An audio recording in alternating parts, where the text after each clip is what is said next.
Good morning, everyone. I think Andrew did a great job setting the scene and telling you what's going on, and I actually want to dig a little bit into it. Luckily, not many of you are using BYOD, because for me, BYOD stands for Bring Your Own Disaster. And if you think about it, you might empower employees with it, but I doubt that you have cost savings, because you don't have the buying powers anymore to buy 500 Android devices or iPhones. You don't have the power anymore to debate it with your telco. And let's not talk about all the security risks where you also have to invest to somehow lock down these systems. And if we think about all of this, he also mentioned cars, and I will get into it, I'm really missing the good old times. This is a piece of traditional malware, and wasn't this nice? You see exactly that something is wrong with your computer. This was ambulance car. This was a piece of malware from 1990. And you can't say if a CEO sees this on a screen, he approves the budget, because at this time, chief executive officer hadn't had computers. Personal computers. It was normally the secretary who freaked out. And she was telling her boss, something is wrong with our environment. But not a problem to justify IT spendings. Then we had this one. And let's see if you figure out what this one is. It arrives from the internet. It comes as a WinWord attachment. It goes to the Exchange server. Then from there, distributed to users. Users are clicking on it, opening it with Outlook. Multiple users are clicking it. And just with 3 users, it sends out 150 infected emails to other people from your address book. This was Melissa in 1999, and it was one of the last viruses. So it's funny that we still say antivirus, because already I Love You in the year 2000 was a worm. It was self-replicating. The good old times are unfortunately gone. All this stuff, including SASA, Code Red, and all this stuff, was not for commercial purposes. It was done by hackers to show security risks. It was done by guys who wanted to show that a Microsoft monoculture is bad for security. It was done by guys who just wanted to have fun and who wanted to show off. All this stuff was not commercial. We saw the first commercial malware in 2003 with spam networks and with mass mailers. And this also was a dawn of cloud computing. I personally hate the term cloud computing, because for me it's just IT outsourcing. Let's call it by name. It's infrastructure as a service, platform as a service, software as a service. The bad guys are using cloud computing to hide the traces in the cloud, because you don't know where they are and where their attacks coming from. And they started to create the first botnets in 2003 and 2004. Then we saw a glimpse of spyware, especially in the US. This appeared and disappeared because the bad guys, the bad actors, didn't make enough money with it. In 2005, the botnets became more intelligent. We saw more distributed denial of service attacks. We saw more attempts how to hide your traces as an attacker. In 2007, we saw a lot of iframe attacks, infiltrated web pages, drive-by infection. You access a web page and you automatically get infected. Then 2010, we started to talk about targeted attacks, or APT. And since 2011, we also start to talk about mobile attacks, as Andrew has mentioned. And it's interesting that we don't talk more about them. But again, since 2003, commercialization, the bad guys don't do it for fun anymore. They do it for money. The problem with all of this is, if the attack is good, if the attack is sophisticated, you don't see it in your environment anymore. It's not like the ambulance car. There's a reason why this stuff is called persistent. It stays in your environment and grabs the information from your environment. Let's look at some attacks which have been published. The Sony breach. Who remembers this? The PlayStation one. Over 110 million customer records. Do you think the stuff was stolen in a few seconds? No. Actually, a server was hacked, the traffic was forked, and was sent to the hacker. Think about the RSA attack. This was a bad situation.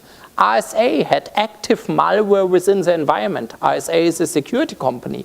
And this malware was active for several months and was sending out all the seeds for the tokens. And when RSA discovered it, Art, the CEO on stage, hey, somebody breached us, but it was not serious.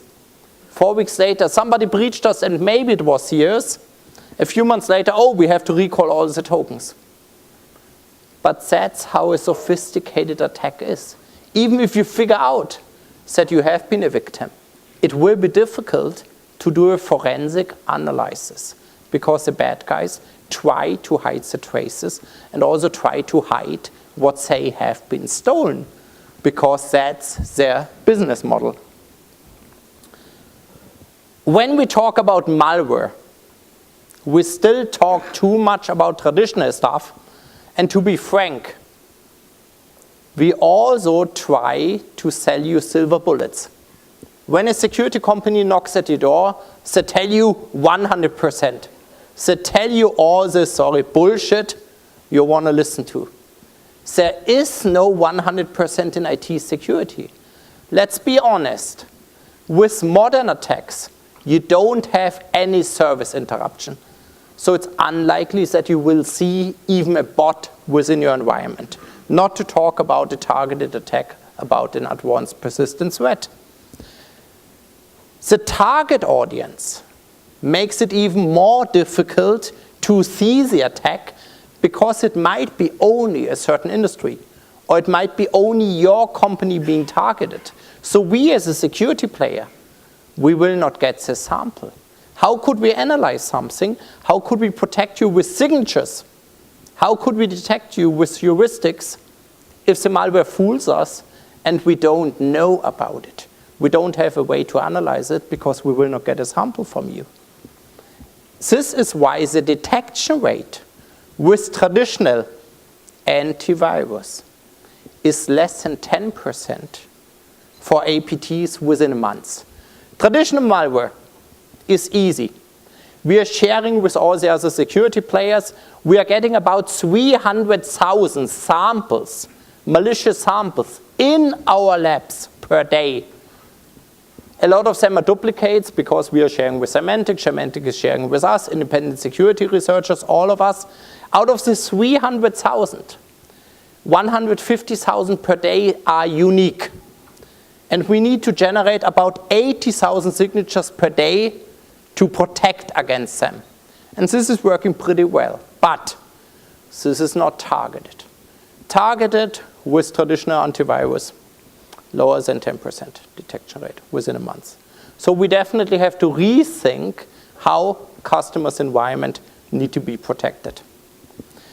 I'll give you some examples of attacks which are called APTs and which have been within customer environment.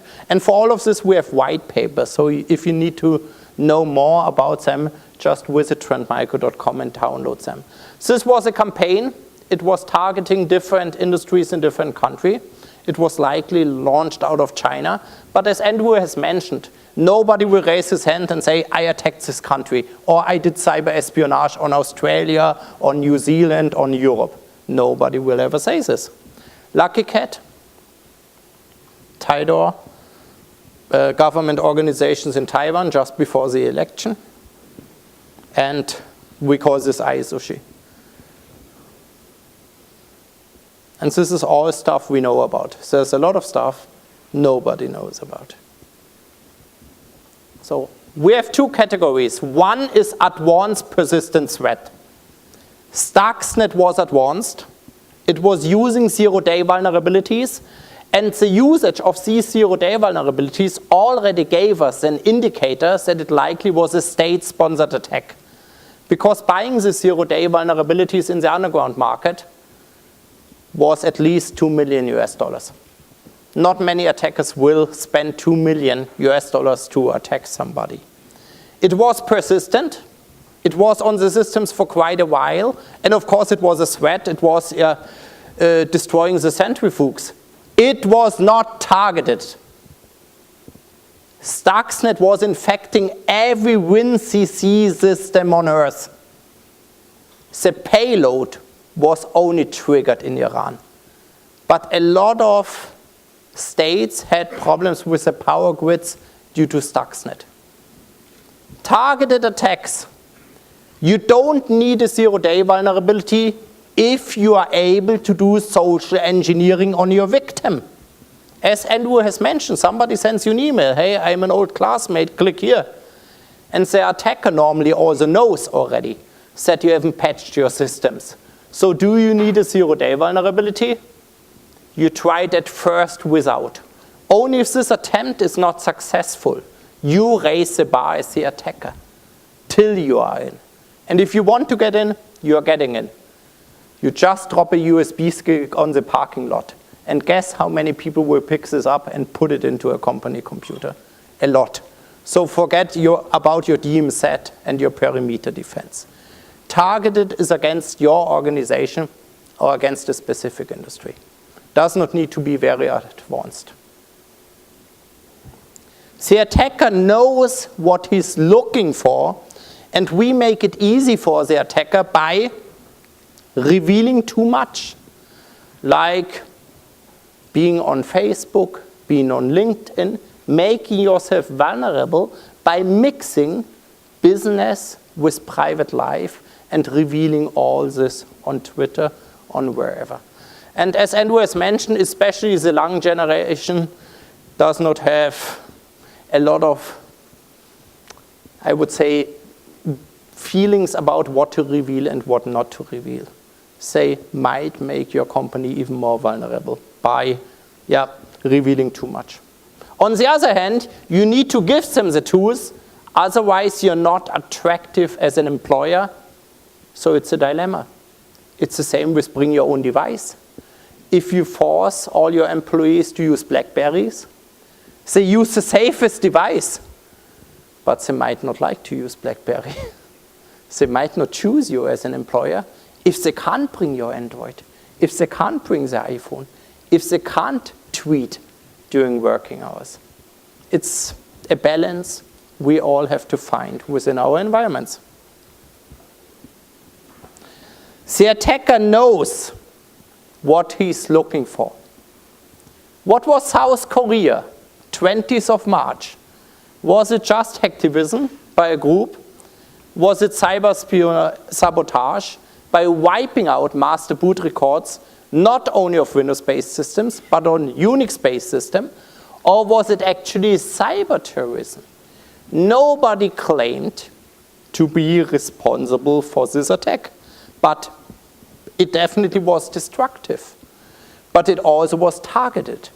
It was targeted against banks and television stations in South Korea, and the attacker knew the environment, and they knew that the banks, easy to guess, not only use Windows-based systems. And it was highly destructive. That's why we are talking about it. Just an example.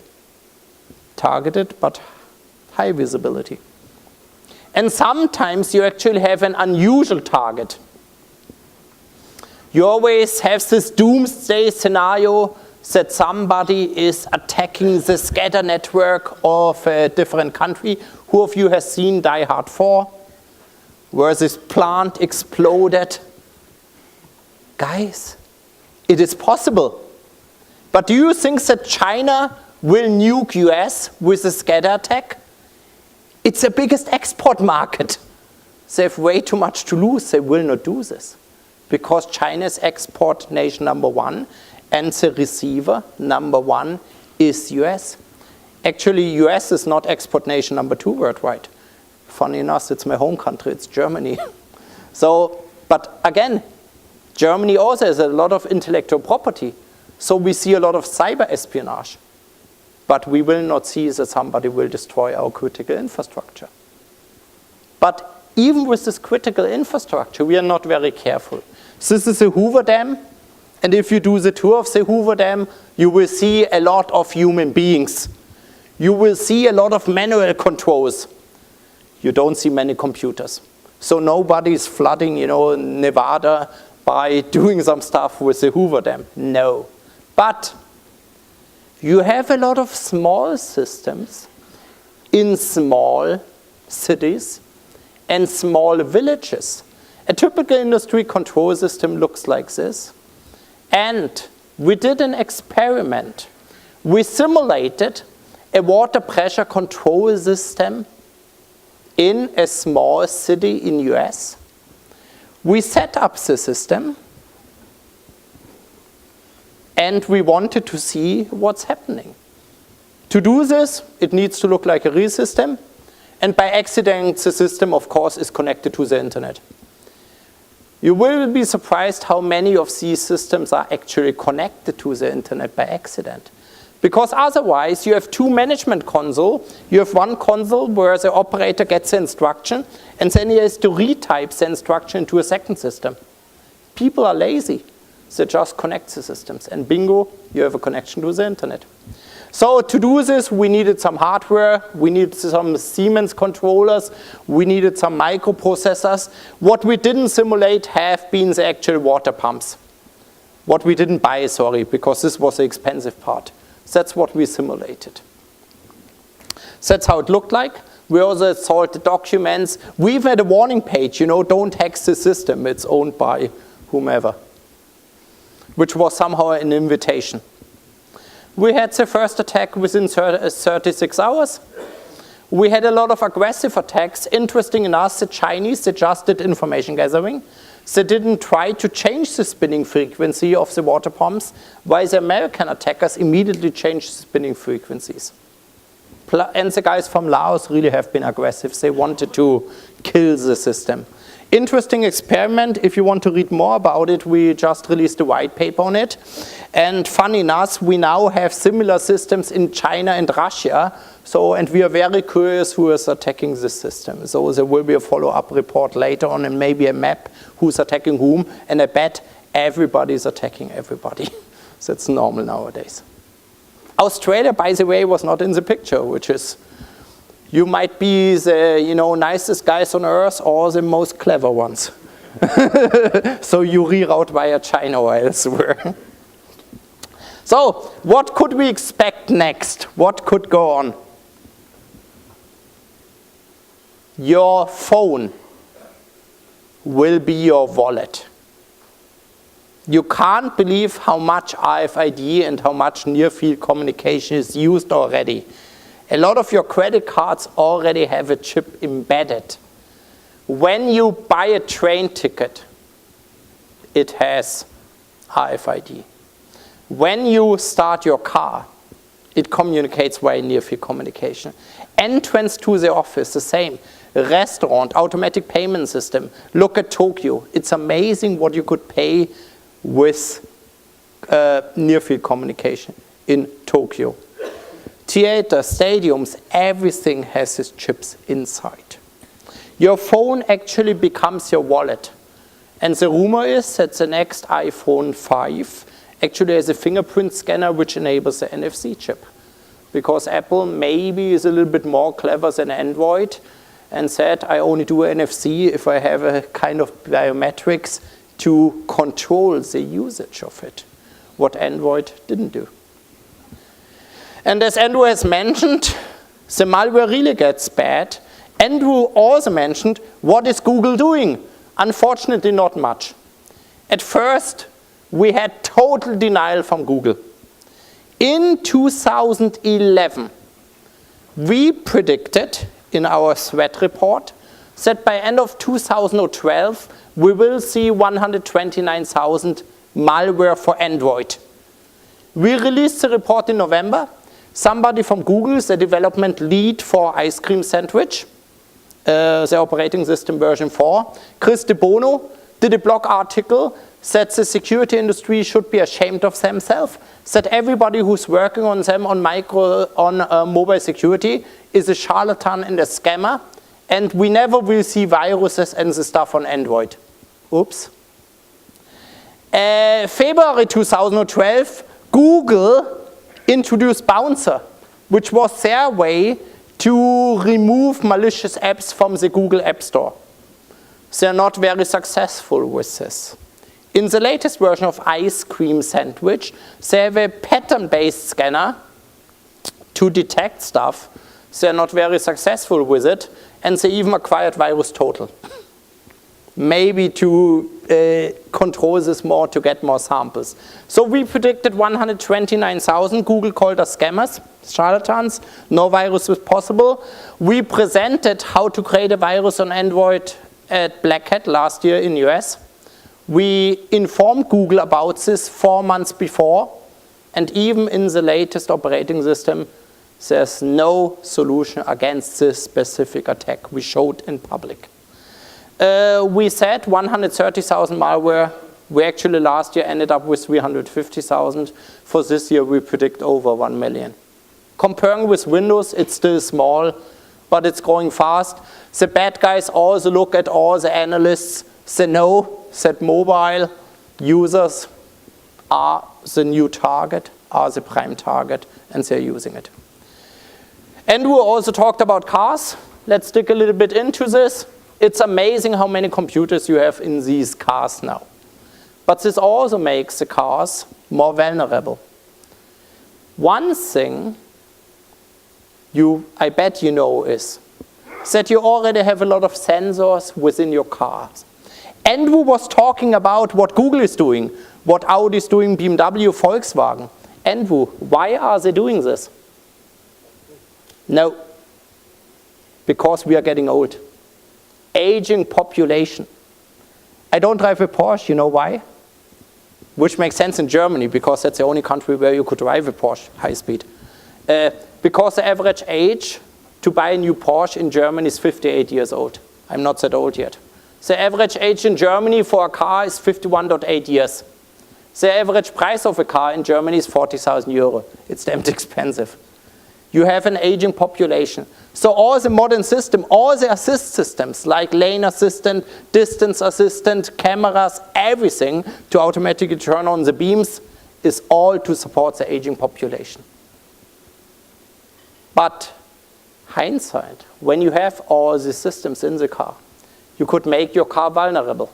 What you can imagine is pretty easy. How to hack a BMW, how to crack it without a key in 3 minutes. Happened in UK recently. They even have a video for this from a surveillance camera at a parking lot. And yeah, it's interesting how this is happening. Then we see more and more cars. This is Nissan, where you remotely could control your car, like turn on the heating, turn on the air conditioner, see if the car is fully charged, all of this. You could make fun with this kind of stuff. And the car industry selected an embedded OS because they wanted to standardize. They didn't select something exotic, like QNX. Before we researched this, I never even knew what this is. They didn't select Windows Automotive because they didn't want to have blue screens of death in the purest sense. But on the other hand, a lot of medical equipment is based on Windows, which scares the crap out of me. When you go to a hospital, ask them before what they are using, okay? Linux. A lot of stuff is Linux-based, it's Unix-based, including Android and so on. It depends on what you do with it. What they selected, what the standard organization selected. And Bosch is a member of it, BMW is a member of it, Mercedes, Toyota, a lot of car manufacturers. They selected MeeGo. Who of you knows MeeGo? It's a Linux clone, isn't it? When did you see the last patch for MeeGo? Nokia, exactly. How successful is Nokia with smartphones? That's what they selected. You have 18 vulnerabilities in MiGo in the latest patched version, which give you root access. And this is in some cars. So a Japanese car manufacturer, I don't tell you which one, asked us if we could hack into the system because they wanted to release a new onboard entertainment system. We successfully hacked into this, realizing that it's MiGo. We have been able to turn everything in fail-safe mode, so all lights have been on in the dashboard. Engine, fan, and headlamp kept working. The car was not driving, and we've been able to manipulate the tachymeter to put it on, 140 miles or so. It's really funny. You could switch on the lights, wipers, windows up and down, all kind of stuff. You don't want to drive this car anymore. We couldn't break it, we couldn't start it, but the rest, possible. So be concerned. Another one, Samsung smart TVs, oh my God. Android, have fun. You could hack into this car, and you could hack into the TV. You could turn on the camera. You could turn on the microphone. So if you have such a thing in your meeting room, be concerned. Not only this, think about next year's Super Bowl. The bad guys always want to make money, correct? What about if you could hack into a widespread generation of Samsung smart TVs, and before the Super Bowl or the footy, you just display a message, premium content. Please type in your credit card information before you are able to watch the program. How many people will type in the credit card information, CVC, home address, social security, everything just to see our footy? I bet a lot, correct? That's what you could do. So, the attackers are clever, and the attackers are able to do a lot of stuff. What is our job as a leading security player, as Trend Micro?